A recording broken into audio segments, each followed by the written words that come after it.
Pernahkah kamu bertanya, kenapa dunia Islam pernah berdiri sebagai superpower global? Bukan sekadar kerajaan besar tapi pusat ilmu, teknologi, ekonomi, dan kebudayaan. Ini bukan dongeng, ini sejarah nyata yang sering dilupakan. Awal kebangkitan. Mekah dan Madinah abad ke-7, penyebaran Islam ke Timur Tengah dan Afrika Utara. Dimulai pada abad ke-7, dengan munculnya Nabi Muhammad SAW di semenanjung Arab, Islam menyebar begitu cepat.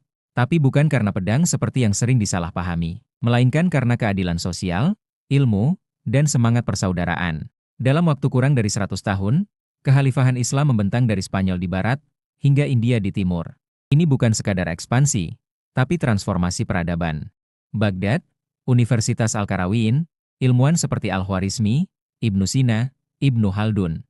Puncaknya, abad ke-8 sampai 13 dikenal sebagai zaman keemasan Islam. Baghdad menjadi pusat dunia, rumah bagi Bait Al-Hikmah atau House of Wisdom, semacam Google dan Harvard zaman dulu. Ilmuwan Muslim menerjemahkan ilmu Yunani, Persia, dan India, lalu menyempurnakannya. Al-Khwarizmi menciptakan Aljabar, Ibnu Sina menulis Canon of Medicine, yang jadi rujukan kedokteran di Eropa selama ratusan tahun. Dan jangan lupakan Ibnu Haytham, pelopor metode ilmiah modern. Pasar-pasar di Damaskus, sistem keuangan, kota-kota Islam dengan infrastruktur maju. Bukan cuma ilmu, dunia Islam juga menguasai perdagangan global. Mata uang dinar dan dirham digunakan dari Cina sampai Eropa. Sistem perbankan dan cek, sak, sudah dikenal sebelum Barat mengenalnya. Kota-kota Islam punya sistem air bersih, rumah sakit, perpustakaan publik, dan pasar yang terorganisir. Bahkan, pendidikan gratis dan rumah sakit tidak mengenal kelas sosial. Semua bisa belajar dan berobat. Kenapa meredup? Penyerangan Mongol, konflik internal, penjajahan Eropa. Lalu, kenapa meredup?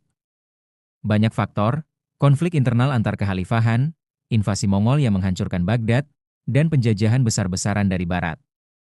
Dunia Islam mulai kehilangan arah, sementara Eropa bangkit memanfaatkan ilmu dari dunia Muslim. Kembali ke peta dunia, kebangkitan intelektual Muslim modern, kaligrafi, masjid. Tapi warisan itu masih ada. Dan mungkin saatnya dunia Islam kembali menatap masa depan, dengan belajar dari kejayaannya di masa lalu. Karena dulu, dunia melihat ke timur untuk ilmu dan inspirasi. Siapa bilang itu nggak bisa terulang lagi?